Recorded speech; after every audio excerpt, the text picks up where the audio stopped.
புதுக்கோட்டை மாவட்டம் கரம்பக்குடி ஒன்றியம் பல்லவராயன் பத்தை ஊராட்சி ஆத்தியப்பட்டி கிராமத்தில் 400க்கும் மேற்பட்ட பட்டியலின பொதுமக்கள் வசித்து வருகின்றனர். இந்நிலையில் கடந்த 4 மாதங்களாக இந்த கிராமத்தில் இடுகாடு, குடிநீர் சாலை வசதி போன்ற அடிப்படை வசதிகள் தொடர்ந்து புறக்கணிக்கப்பட்டு வருவதாக அப்பகுதியைச் சேர்ந்த பட்டியலின சமூகத்தை சேர்ந்த பொதுமக்கள் குற்றம் சாட்டுகின்றனர். மேலும் ரூபாய் 6 லட்சம் மதிப்பீட்டில் ஆத்தியடிப்பட்டியில் பைப்லைன் இணைத்தல், ஆழ்குழாய் மோட்டார் அமைத்தல், சாலைப்பணி அமைத்ததாக கூறி பண மோசடியில் திமுக ஊராட்சி மன்ற தலைவர் இந்திரா ராமையா ஈடுபட்டுள்ளதாக கூறப்படுகிறது.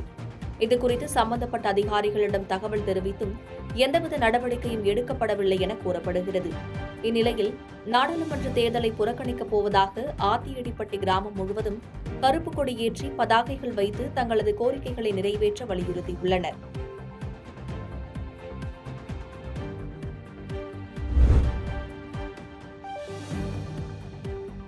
காஞ்சிபுரம் மாவட்டம் ஸ்ரீபெரும்புதூர் நாடாளுமன்ற தொகுதியில் 100% வாக்குப்பதிவு என்ற விழிப்புணர்வு ஏற்படுத்தும் வகையில் சுங்குவார்சத்திரம் பேருந்து நிலையம் அருகே ராட்சத பலூன் மூலம் விழிப்புணர்வு மற்றும் 2 கிலோமீட்டர் தூரம் விழிப்புணர்வு பேரணி ஆகியவற்றை மாவட்ட ஆட்சியர் துவக்கி வைத்தார்.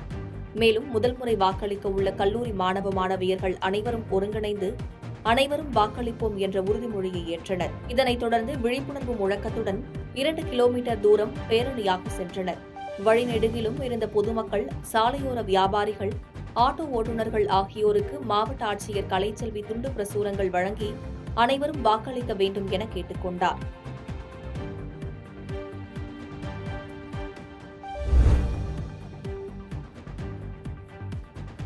நெல்லை மாவட்டம் அம்பாசமுத்திரம் அருகே பாபநாசத்தில் தாமிரபரணி கரையோரம் பிரசித்தி பெற்ற உலகம்மை சமேத பாபநாசநாதர் திருக்கோவில் அமைந்துள்ளது. இக்கோவிலில் 10 நாட்கள் நடைபெறும் சித்திரை விசுவு திருவிழாவிற்கான கொடியேற்றம் இன்று காலை கோலாகலமாக தொடங்கியது. கொடிமரத்திற்கு பால், தயிர், இளநீர் உள்ளிட்ட பல்வேறு பொருட்களை கொண்டு அபிஷேகம் மற்றும் தீபாராதனை காண்பிக்கப்பட்டு கொடியேற்றம் நடைபெற்றது. இதில் அம்பை சுற்றுவட்டார பகுதிகளில் இருந்து திரளான பக்தர்கள் கலந்து கொண்டு சுவாமி தரிசனம் செய்தனர்.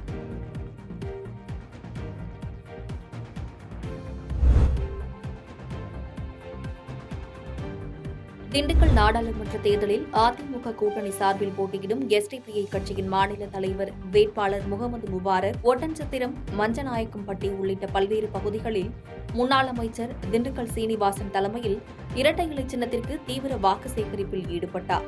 அப்போது பேசிய அவர், தேர்தலில் அதிமுக கூட்டணி வெற்றி பெற்றால் ஒட்டன்சத்திரம் பகுதியில் குளிர்சாதன கிடங்கு அமைத்து தருவேன் என்று வாக்குறுதியளித்தார்.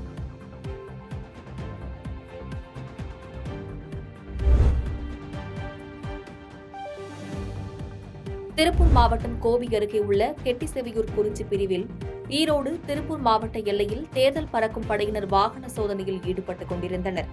அப்போது திருப்பூரில் இருந்து வந்த பாஜக வேட்பாளர் ஏபி முருகானந்தம் வந்த காரையும் கண்காணிப்பு நிலைக்குழுவினர் வாகன சோதனைக்காக நிறுத்தியுள்ளனர். அப்போது காரை ஓரமாக நிறுத்தாமல் சாலையின் நடுவே போக்குவரத்திற்கு இடைஞ்சலாக நிறுத்தியதோடு வாகன சோதனைக்கு ஒத்துழைப்பு அளிக்க மறுத்துள்ளார். அதைத் தொடர்ந்து சப் இன்ஸ்பெக்டர் புகழேந்தியும் மற்ற காவலர்களும் வாகன சோதனைக்கு ஒத்துழைப்பு அளிக்குமாறு கூறவே அவரது பெயரை கூறுமாறு வேட்பாளர் ஏபி முருகானந்தம் மிரட்டல் தோணியில் பேசினார். மேலும் உங்கள் அனைவரையும் வாழ்நாள் முழுவதும் கோர்ட்டுக்கு அலைய வைத்து விடுவேன் என்று பகிரங்கமாக மிரட்டினார்.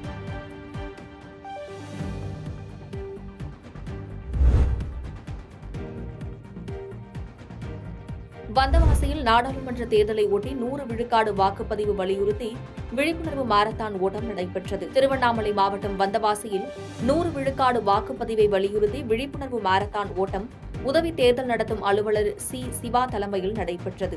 வட்டாட்சியர் பொன்னுசாமி முன்னிலை வகித்தார்.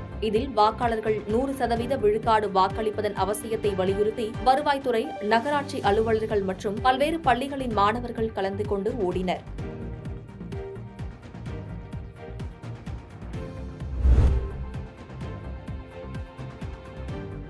திருப்பத்தூர் மாவட்டம் நாற்றம்பள்ளி அடுத்த மல்லப்பள்ளி ஊராட்சி முத்தனப்பள்ளி கிராமத்தில் சுமார் 10 வருட காலமாக அடிப்படை வசதிகளான சாலை வசதி, குடிநீர் வசதி, தெருவிளக்கு உள்ளிட்டவை எவற்றையும் மாவட்ட நிர்வாகம் மற்றும் ஊராட்சி நிர்வாகம் எதுவும் செய்து தரவில்லை என கூறப்படுகிறது. இதனால் ஆத்திரமடைந்த அப்பகுதி மக்கள் நாடாளுமன்ற தேர்தலை புறக்கணிக்கப் போவதாகவும், தங்களுடைய வீடுகளில் கருப்பு கொடி கட்டியும் அதேபோல் கருப்பு கொடி ஏந்தியும் பச்சூர் வழியாக குப்பம் செல்லும் சாலையில் அமர்ந்து சாலை மறியலில் ஈடுபட்டனர். இதன் காரணமாக சுமார் 1 மணி நேரத்திற்கு மேலாக போக்குவரத்து பாதிக்கப்பட்டது. பாதகம் செய்பவரை கண்டால் நாம் பயங்கொள்ளலாகாது பாப்பா.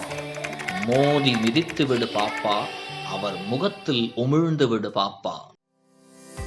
அண்மை செய்திகளை உடனுக்குடன் தெரிந்து கொள்ள இணைந்திருங்கள் இயம்நாடு தொலைக்காட்சியுடன்.